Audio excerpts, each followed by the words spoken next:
kita ni tajuk yang pertama lah ya, mikroorganisma dan kesannya ke atas kehidupan. Ini merupakan tajuk yang pertama bab 1 ya, iaitu dunia mikroorganisma. Sambil tu kamu boleh buka buku teks lah ya. Tema 1 ya. Bab 1, okey. Kita ni sebenarnya ada kaitan dengan coronavirus ya. Bulletin sains kamu boleh baca ya. Kenapa ya penyakit ni ya semakin merebak sekarang sampai kamu terpaksa bercuti ya sebab kes kita dah tinggi ya. So coronavirus ataupun COVID-19 kalau kamu baca bulletin sains kelas muka surat 3 ya. Dah satu penyakit berjangkit yang mula dikesan dan dikenal pasti di China, di Wuhan ya. Dan dia adalah sejenis mikroorganisma ya. COVID-19 ni. Vaksin pun baru sampai ya, untuk sampai kat kita tak tahu lagi. So mereka-mereka yang barisan hadapan makan dahululah ya. So hari ni kita nak tengok ya 1.1 iaitu tajuk dunia mikroorganisma. Di sini dia tulis memahami pengelasan tu samalah. Ini silibus lama tapi dia tak lari pun ya untuk tajuk yang sebelum ni ya. Jadi dunia mikroorganisma adalah tajuk kamu yang sebenar lah ya. Okey, pertama kita tengok memahami pengelasan mikroorganisma ya. Jadi apa dia mikroorganisma? Okay, nama dah perkataan mikro ya. Dia berlawanan dengan makro ya. Ialah organisma seni yang tidak dapat dilihat dengan mata kasar ya. Kecuali kita guna mikroskop. Nak tengok macam tu dia tak adalah. Kalau tidak tak boleh hidup kamu saya rasa ya. Sebab dia ada di sekitar kita ni ya, begitu banyak sekali. Okey, dan kita kelaskan dia kepada 5 jenis. Ni sama ya, dunia mikroorganisma kamu ya. Sama ada kelas ataupun kumpulan ya. Okey, dari segi apa kita tengok? Dari segi saiz, rupa bentuk, nutrisi ataupun cara dia makan. Okey, jadi cara makan ni ingat balik kamu dah belajar masa menengah bawah ya, menengah rendah, iaitu yang pertama autotrofik. Yang ni dia boleh buat makanan sendiri ya. Dia mempunyai kloroplas yang boleh mensintesiskan makanan melalui proses fotosintesis. Okey, jadi kita panggil dia autotrofik ya. Kebanyakan tumbuhan kita tahulah dia boleh buat makanan sendiri. Jadi organisma yang boleh buat makanan sendiri kita panggil autotrofik. Ni ulang kaji je ya. Okey, seterusnya parasit.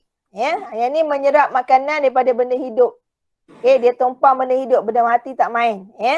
Jadi kita tengok virus corona tu adakah dia kategori apa? Parasit ke, autotrofik ke? Ya. Jadi parasit ni orang tak sukalah. Sebab dia tumpang orang, ya, dia ambil makanan orang, lelah orang tu mati, dia hidup. Ya. Itulah parasit. Okay, saprofit ni pula dia ambil makanan daripada benda yang dah mati. Ya, dia reput ya, organisma yang telah mati. Saprofit ni lah yang membantu melupuskan benda-benda dah mati termasuk manusia lah. Ya, sebab tu manusia berpuluh tahun kemudian kita gali kubur dah tak ada dah. Tinggal tulang je sebab tulang ni lama ambil masa untuk reput ya. Tapi isi-isi semua dah tak ada. Inilah mikroorganisma saprofit ni lah bantu. Ya. Kita tengok mikroorganisma apa yang jenis saprofit ni. Okay, seterusnya habitat lah. Habitat ni tempat tinggal lah. Ya. Dan cara dia membiak. So ini adalah antara beberapa kriteria kita nak tengok ya. Yang ni yang saya nak kamu buat. Sebab kalau sekadar kamu dengar saya cakap, memang bosan lah. Jadi kamu kena buat dan cari ya. Supaya kamu boleh ingat ya. Jenis dan kumpulan dia ya. Okay, yang seterusnya kita nak tengok pengelasan mikroorganisma. Okay, daripada apa? Pertama, fungi ya. Yang lain kamu boleh baca lah tentang flora norma tu apa ada dalam buku teks kamu, buku surat 4 dan 5 tu ya. Kita terus pergi pada pengelasan dia lah. Yang lain kamu baca lah ya. Kenapa pentingnya flora norma ni yang ada sekitar kita. Okay, cikgu tak baca dalam buku teks, itu kamu boleh baca sendiri. Okay, yang pertama kita nak tengok pengelasan dia iaitu fungi ya. Fungi ni sejenis apa? Dia sejenis kulat. Tapi yang ni kulat yang tak nampak dengan mata kasar ya. Kulat yang nampak mata kasar tu boleh makan ya. Itu tumbuhan. Okay, yang kedua alga. Okay, ni rupa bentuk alga. Yang ketiga bakteria. Yang keempat protozoa. Okay, ni antara rupa protozoa. Dan yang kelima, virus. Jadi virus corona tadi kan. So, ini adalah pengelasan dia terdiri daripada 5 ya. Okey, yang pertama kita nak tengok bakteria. Macam mana rupa bakteria ni? Secara asas ni pun awak dah belajar. Sebab dia adalah organisma yang ringkas sahaja. Okay, dia mengandungi apa? Granul glycogen, kapsul, lapisan luar dia, lapisan mucus, dinding sel. Di dalam dia ada DNA, nukleus dia yang mengawal sel dia keseluruhan. Flagellum ni lebih kepada pergerakan lah. Dan cytoplasma, makanan-makanan yang ada pada dia lah. Ya. Ini secara am tentang ciri-ciri bakteria. Ini pun kamu dah belajar masa menengah bawah ya. Okey, rupa bentuk bakteria macam mana? Okey, dia ada 4 ya. Pertama berpiling, ya, spiralium. Kalau kamu tengok buku teks kamu, bakteria ke surat 12. Okey. Mic kamu boleh tutup dululah ya. Sementara dengar cikgu cakap ni. Lepas ni kalau cikgu nak tanya baru boleh buka ya. Sebab takut masuk bunyi-bunyi lain lah ya. Okey, berpiling ya. Yang pertama adalah berpiling ya. Ataupun spiral. Dia bentuk macam apa tu? Bentuk macam spring tu kelas ya. Itu dipanggil berpiling ya. Ataupun nama dia spiralium lah ya. Spiralium. Okey, contoh dia. Ni ada dalam buku teks kamu ni. Tripona pallidum. Nama salah satu contoh bakteria yang berbentuk spiralium ya. Ini nama dia lah ni. Tripona pallidum tu. Nak terbelik lidah ya menyebutnya ya. Okey, seterusnya bentuk koma. Koma contoh dia vibrio lah. Koma ni apa? Koma kamu buat dalam bahasa kamu tu ya, bahasa Melayu buat karangan tu koma lah. Bentuk koma tu ya. Seterusnya bentuk sfera, bulat. Ini contoh dia. Contoh bakteria Streptococcus, Diplococcus, Micrococcus. Strep ni dia berjalur lah panjang ya. Diplococcus ni maksudnya dia berpasangan ya. Micro ni yang kecil-kecil lah ya. Ni bulat sebenarnya, bentuk bulat. Okey, buku kamu Streptococcus species ya. Dan yang keempat berbentuk rod. Rod macam ubat kelas. Di sini Diplobacillus nama dia ya, ataupun Bacillus ya. Bacillus anthrax. Yang ni selalu dalam makmal saya buat eksperimen lah ya. Menggunakan Bacillus subtilis. Dia tidak berbahaya lah sebenarnya ya. Jadi ingat ada 4 bentuk dia. Dan kamu kena lukis nanti ya. Dalam jadual, saya nak buat jadual nanti. Lukis bentuk dia secara am sahaja. Tak payah nak detail sangat. 4 bentuk bakteria ni. Okey, ciri bakteria. Okey, dia adalah unisel. Organisma ringkas. Hanya ada satu sel sahaja. Okey, saiz dia 0.5 mikrometer hingga 10 mikrometer. Saya tahu kamu tak ingat. Tolong catat ini simbol micro kelas. Okay, catat kan. Patutnya kamu ada nota ya, ada buku kamu nak catat setiap kali saya mengajar. So micro ni 10 negatif 6. Sangat kecil lah. Okay, 0.5 kali 10 negatif 6. Kamu tengoklah berapa saiz dia, besar tak besar. Sangat kecil saiz dia sebenarnya. Catat ya, kamu dah belajar ni masa form 1. Micro ni 10 negatif 6 ya. Okey, seterusnya cara pembiakan berbelahan dua. Macam mana dia belah dua tu? Ya. Okey, kita tengok sekejap lagi. Okey, rupa bentuk tadilah kita dah tengok ya. Sfera, bulat, rod. Bentuk rod lah. Ya, macam ubat tu. Berpiling, berpintal ya. Ataupun macam spring tu. Koma-koma lah ya. Dan dia ada nama dia ataupun contoh dia bagi setiap rupa ni ya. Dan habitat dia maknanya bakteria ni mana-mana ada kelas. Tempat lembab, udara, air, tanah, tumbuhan, pada haiwan, pada kita ya. Tempat-tempat lembab tu dia sukalah duduk. Maknanya dia ada sekitar kita ni. Ya, cuma ada dia membahaya ataupun tidak. Okay, kalau dia ada sekitar kita biasa tak membahayalah. Sebab badan kita ni memang dah ada penapis mula jadi ya. dengan kita ada antibody kita yang tersendiri. Jadi dia tak mudah menyerang kita lah dan tak mudah masuk dalam badan kita ya. Okey, cara pemakanan ni dia ada beberapa cara. Dia ada yang parasit, tumpang benda hidup, ada yang saprofit, yang boleh menguraikan benda dah mati macam pokok, tumbuhan, manusia ataupun autotrofik ataupun yang boleh buat makanan sendiri. Saprofit ni adalah bakteria yang membantu menghuraikan, melupuskan segala benda yang dah mati. Jadi baguslah akan jadi tanah dalam masa beribu tahun akan jadi subur Dia membantu menghapuskan benda-benda dah mati. Termasuklah orang gunakan untuk membersihkan sungai, longkang sebab dia boleh menghuraikan benda-benda tersebut dalam keadaan tak sesuai, bakteria membentuk spora. Apa maksud dia? Ni dalam keadaan macam ni kelas. Contohnya dia berada di kawasan yang terlampau sejuk. Dia panggil ekstrim suhu ekstrim. Lampau sejuk contoh di Kutub Utara, Kutub Selatan, Antartik semua tu kan. Antartika memang suhu sangat sejuk kan. Sampai negatif, bukan negatif 5 je negatif puluh-puluh negatif ratus-ratus pun ada Kalau tempat macam tu dia tak dapat membiak sajalah, dia tak mati Dia akan mendiamkan diri dia dalam bentuk spora dan dia tidak mati. Dan apabila kita pergi kat sana, dia lekat kat badan kita ataupun baju kita dan kita bawa ke kawasan Malaysia, sudahlah dia akan bertukar balik pada bakteria dan aktif membiak. Begitu juga dengan suhu yang panas lah. Tapi suhu panas tak adalah sampai 100 darjah Celsius. Panas sangat pun bau 50 lebih darjah Celsius seperti di Afrika dan sebagainya. 100 saya tak pernah dengar lagi lah. Itu dah macam masuk api dah Suhu yang sangat sejuk memang ada Jadi dia membentuk spora kelas. Dia tak mati dia cuma tidak aktif membiak sahaja. Tolong ingat, ini special ciri bagi bakteria. Kita tahu banyak benda nak ingat. Saya akan ajar macam mana nak ingat lepas ni.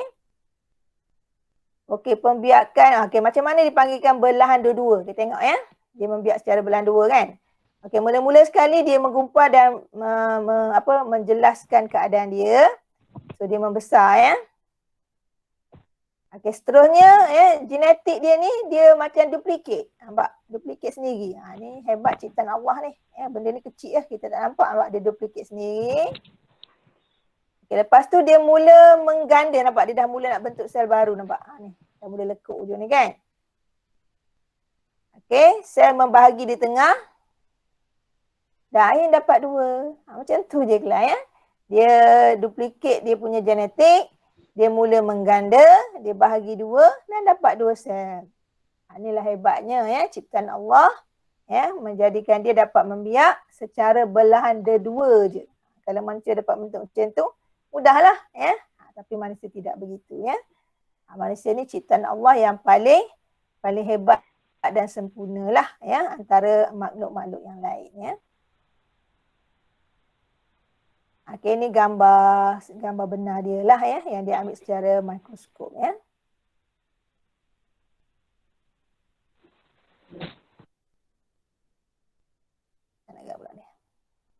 seterusnya kita pergi yang kedua, kulat.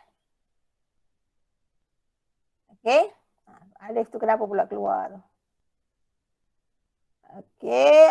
Kulat. Aris masuk tadi ke? Saya tak perasan pun dia masuk. Kulat kita tengok dia ada dinding sel kiting Saya tengok sekejap mesej kalau dia berada di mesej kita.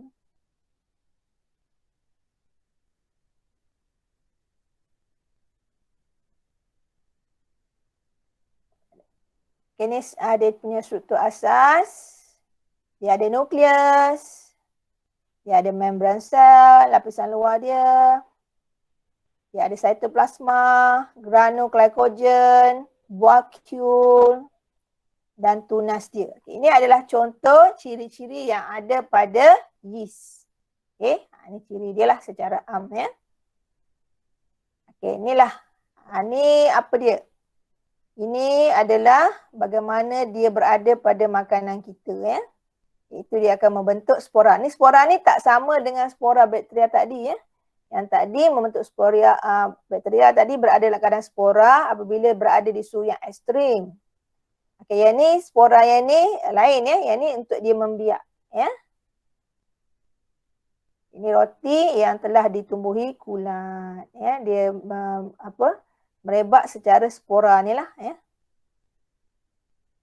Haifa ni tempat dia nak berpaut lah ya.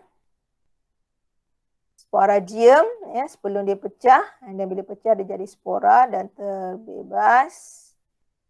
Ini dia punya ciri lah, mycelium ya. So ini adalah contoh kulat muko ataupun dia panggil kulapuk. Buku teks kamu, muka surat. Saya sambil tengok buku teks kamu ya. Muka surat 6 ya. Jadi yang ada pada makanan kita ialah muko lah ataupun kulapuk ya. Bukan yeast ya. Yeast ni untuk membuat benda-benda yang berguna lah macam roti ya. Apa lagi? Tapai ya. Dan sebagainya lah ya. So ini dipanggil muko. Ini yang ada pada roti kita yang dah rosak ya. Okey, apa dia ciri kulat? Dia adalah organisma unisel. Contoh dari yeast. Unisel ni satu sel saja. Okey, multisel ni dia kompleks sikit. Multi ni makna banyak ya. Okey, contoh dia muko. Okey, saiz dia besar sedikit daripada bakteria tadi iaitu 10 mikrometer hingga 100 ya. Tapi masih lagi kategori kecil lah sebab dia mikro ya. Cara pembiakan dia ialah pembentukan spora. Tadi kita dah tengok dia ada sporagium dan dia pecah ya. Ini untuk muko. Dan kalau yeast secara pertunasan, dia ada tunas macam akar tu ya. Tempat dia suka gelap dan lembab ya. Kat mana kat badan kamu? Kat ketiak kamu tu lah. Kat celah-celah kamu punya pelipat tu lah ya. Dan tempat-tempat lembab yang lain. Cara pemakanannya ada yang saprofit, kulat saprofit ataupun ada yang parasit. Yang ni sama peranan dia macam bakteria saprofit juga ya. Dia boleh menghuraikan benda-benda yang dah mati ya, menyebabkan benda tu lupus dan tak ada lah. Bayangkanlah tak adanya organisma macam ni ya, bakteria saprofit dengan kulat saprofit, maka bila kita gali je tanah, jumpalah manusia, jumpalah binatang ya yang tak mati-mati, yang tak hancur-hancur ya. Mati-mati dah. So inilah peranan kulat saprofit. Okay, parasit ni macam biasalah. Tumpang benda hidup dan menyebabkan kita mati lama-lama kali berada. Ini biasa dikaitkan dengan penyakit lah kalau parasit ni. Okey, yang ketiga. Protozoa. Okey. Dia ada Pseudopodium. Protozoa muka surat berapa? Ini suka kamu tengok ya, supaya kamu senang nak rujuk. Okey, muka surat 10 ya. Pseudopodium ni apa? Itu adalah kaki palsu dia kelas. Nukleus ya, bahagian tengah yang mengawal sel dia. Vakuum makanan dia. Endoplasma ya. Membran sel. Ektoplasma. Dan iaitu vakuum mengecut ya. Jadi Pseudopodium ni sebenarnya bila dia berjalan tu kelas, badan dia tu jadi macam kaki. Itu bila dia pusing lagi, yang pusing yang kena ke bahagian bawah tu dia jadi kaki. Dia bukan kaki betul. Dia tak macam kita memang ada khas kaki, dia tak. Badan keseluruhan dia tu boleh jadi Pseudopodium.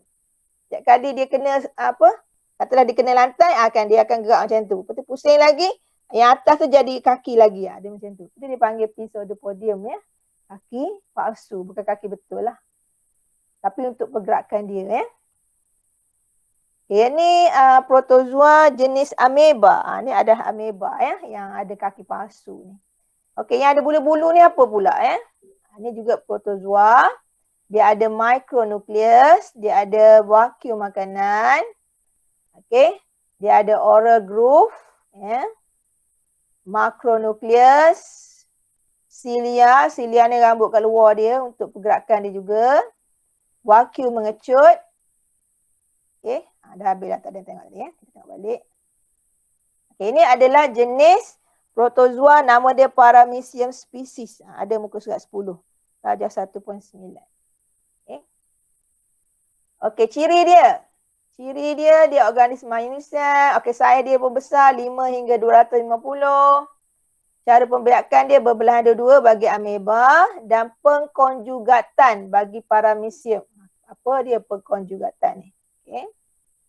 Okey, rupa bentuk ada spera, bujur, bulat dan beza-beza. Okey, banyak jugalah rupa bentuk dia. Okey, habitat dia tempat lembap ya, air dan tanah ya. Okay, pemakanan dia ada parasit, dia ada saprofit, dia ada autotrofik. Autotrofik tak banyak lah. Ya. Okey.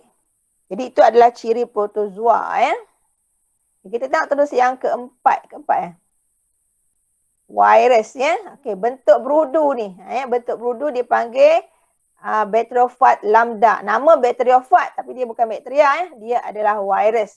Senang yang nak kenal, dia ada macam kristal ke atas ni ya. Dia panggil bentuk berudu sebab ada kaki ni lah. Kalau saya panggil bentuk belian ni. Nampak macam bentuk belian ya. Okey, yang ni bentuk hilik. Hilik ni panjang, nampak melengkar-lengkar ya. Ini adalah virus mosaic tembakau ya. Virus. Muka surat 14. Okey, bentuk dia yang bentuk spera adalah contoh dia poliomyelitis. Ini menyebabkan penyakit polio. Dan yang ni bentuk macam ni ya, bentuk spera, ini menyebabkan penyakit AIDS ya. Ini adalah beberapa bentuk dia ya. Okey, ciri dia sangat-sangat kecil. Antara kelima-lima ni dia paling kecil. Okey, inilah saiz dia. Sangat kecil ya. 0.02 mikrometer hinggalah 0.4. Dia lah paling kecil antara lima-lima ni. Sebab itu, kita tak boleh tengok dia dengan mikroskop biasa. Tengok buku kamu. Dia tulis mikroskop apa tu? Mikroskop elektron. Khas betul. Bukan mikroskop biasa. Sebab dia sangat seni. Istilah bagi mikro ni kelas, dia seni. Dia tak panggil kecil. Kecil tu kita boleh nampak lagi. Contoh semut. Nampak? Semua dia kecil. Okey? Tapi yang ni tak boleh lihat mata kasar. Jadi dipanggil seni. Istilah dia seni dalam bahasa Melayu. Okey? Jadi seni di sini bukan seni melukis tu. Seni di sini terlampau kecil sehingga tak boleh dilihat dengan mata kasar. Naked eyes ya, kalau bahasa Inggeris kan. So, ini adalah saiz dia ya. Cara pembiakan dia replikasi. Ni replikasi ni macam duplikat kelas ya. Membiak dalam sel hidup sebagai perumah. Virus ni kebanyakannya memang dia akan hidup pada benda-benda hidup. Dia tumpang, dia makan, lalah dia halau tuan rumah ya. Ataupun tuan rumah mati. Itulah ciri dia ya. Okey, bentuk tadi dah kita tengoklah. Rod, berudu, spera ya. Yang paling biasa disebut ialah bentuk yang macam berudu tu lah. Ataupun bentuk intan bagi saya ya. Okey, dia hidup dia memang pada sel hidup. Pada benda mati ataupun benda yang dia tak hidup memang dia tak boleh hidup lah ya. Jadi sebab itu cara pemakanan parasit, sebab itu virus corona kelas, namalah dia virus ya. Dia hanya hidup dalam masa 24 jam selagi dia tak kena pada benda hidup. Mana setakat pada baju kita, pada kereta kita, dia tak hidup lama. Dia boleh hidup dalam 24 hours. Sebab tu kita boleh cegah virus corona ni dengan sentiasa menjaga kebersihan sebenarnya. Elakkan keluar tu sebab takut bersentuhan ataupun apa yang kita sentuh tu ada virus tersebut. Dan virus ni sedang banyak di sekitar kita. Itu yang ditakuti. Tapi dia tak hidup lama. 24 hours je. Sebab tu kita pergi mana-mana. Kalau kamu keluar ya, tolong beli barang ke ibu dan ayah kamu. Balik, pertama sekali cuci dulu tangan. Kalau sempat mandi, mandi terus. Ganti tu pakaian tu. Sebab dia tak boleh hidup pada pakaian tu dalam masa 24 hours. Nampak? Sebab dia adalah, dia perlukan sel hidup. Sel hidup tu siapa? Kita manusia. Ya, pada binatang, ya, tumbuhan pun dia tak bersuka hidup. Ya. Dia bersuka pada kita manusia, haiwan. Ya. Nampak? Sebab tu, itu adalah sifat parasit. Hidup pada benda hidup. Sebab tu dia banyakkannya menyebabkan penyakit. Nampak tadi AIDS, ya. Merosakkan tumbuhan, tembakau, ya. Sekarang ni coronavirus, ya. Dan sebagainya. Sebab tu orang yang tak ada sistem pertahanan, orang dah memang sakit, orang tua ataupun bayi ataupun kanak-kanak, risiko mereka sangat tinggilah. Ya. Okey, bagaimana dia membiak dalam sel hidup? Kita nak tengok ya. So peringkat pertama sekali dia mendarat kelas. Macam saya kata tadi lah, dia mendarat je nampak. Yang ni dia mendarat pada bakteria.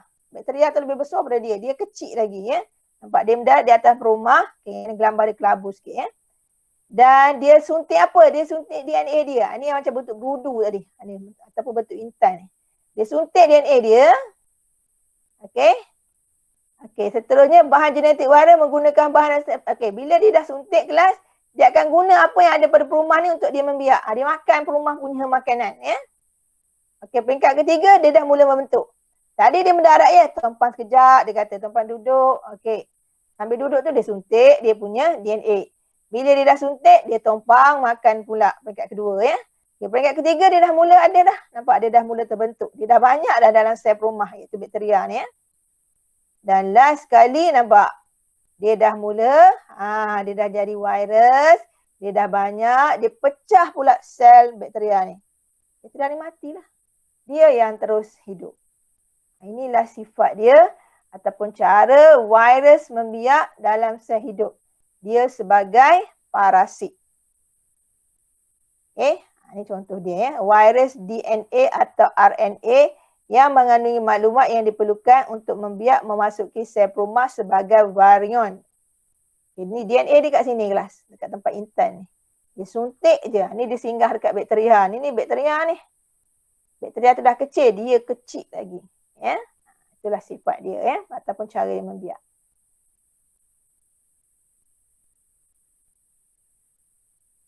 Okey, yang last kali kita nak tengok yang kelima, alga. Okey, ini bentuk Chlamydomonas, Chlamydomonas nak sebut pun. Ini macam bulat sikit. Okey, yang ni bentuk berfilamin, nampak? Dia bagi-bagi macam ni segmen dia, iaitu Spirogyra contoh dia. Yang ni bentuk bujur, phytoplankton. Ini banyak dalam air. Menjadi makanan haiwan-haiwan kecil. Dan yang ni bentuk bulat, Pleurococcus nama dia ya. Yang selalu ditanya yang ni lah bentuk Spirogyra. Yang lain ni jarang ditanya. Tapi tak tahulah KSSM ni dia lebih detail ya. Okey, ciri alga ya, dia tumbuh akuatik, dia ada klorofil dan boleh buat makanan sendiri. Yang ni dia tak menyusahkan orang ya. Dia autotroph ya. Kebanyakannya lah. Okay, saiz dia agak besar, 1 hingga 10 mikrometer. Catat ya, mikro. Lepas ni jumpa simbol ni, esok kelas muka kita, saya nak tanya balik. Apakah simbol mikro ni? Awak ingat ke tidak? 10 kuasa berapa? InsyaAllah ya, ada rezeki awak, kita doalah. Coronavirus ni menurun dia punya kes. Ya, kalau bawah pada 1,000 ratus ataupun puluh, kamu boleh sekolah lah. Terutama kamu lah yang form 5 ni ya. Sebab perempuan sekarang dah nak habis dah punya persekolahan. Dah habis dah pun ya, dia orang kelas tambahan je. Okey, cara pembiakan berbelahan dua-dua, pembentukan spora dan pengkonjugatan. Pengkonjugatan ni dia melibatkan jantina sebenarnya ya. Macam itulah lebih kurang ya, ataupun ada sepasang lagi. Kalau nak kata ada jantina tak juga ya, sebab ni adalah organisma seni, di mana ada jantina ya. Okey, bentuk dia bulat ada, berfilamin ada, bujur ada ya. Hidup di mana? Kawasan lembap, berair dan bercahaya. Dah lengkap dah ya. Okay, cara pemakanan autotroph. Okey. Okey, ringkasan ni cikgu ringkas kat sini. Okey. Dari segi saiz, saya boleh tengok ya. Alga 1 hingga 10,000. Protozoa 5 hingga 250, kulat 10 hingga 100, bakteria 0.5 hingga 10, virus paling kecil 0.02 hingga 0.4 mikrometer. Ya, habitat banyaklah, agar, air ya, tempat-tempat lembap, ya, protozoa, air tanah, kulat, tempat gelap, bakteria mana-mana ada, virus sel hidup. Nampak tulis sel hidup. Okey, pembiakan kalau berbelahan dua, alga ada, protozoa ada, bakteria ada. Pengkonjugatan, dia ada pasangan sebenarnya. Ini alga, protozoa, ya, yang lain tak ada, ya.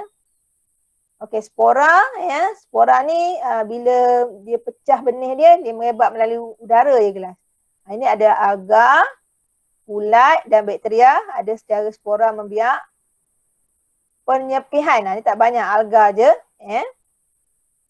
Pertunasan, ni ditunas macam wakar tu kelas, ya. Iaitu kulat.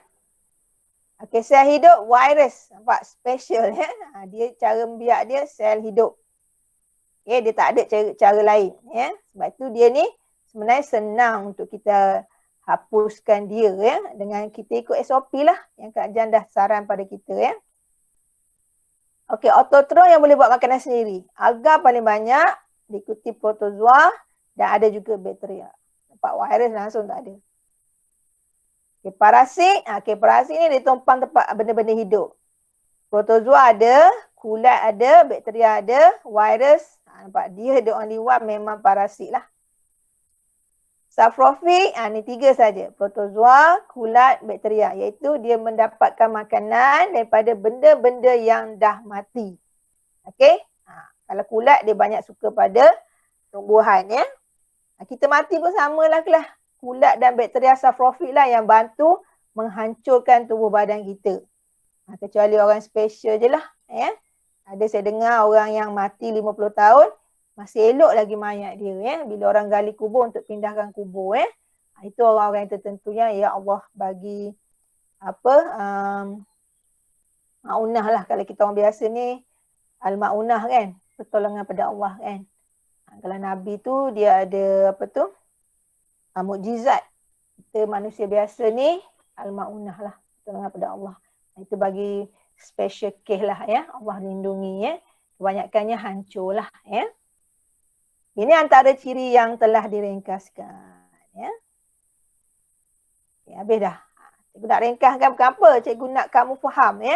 Okay, banyak benda nak ingat tu kelas.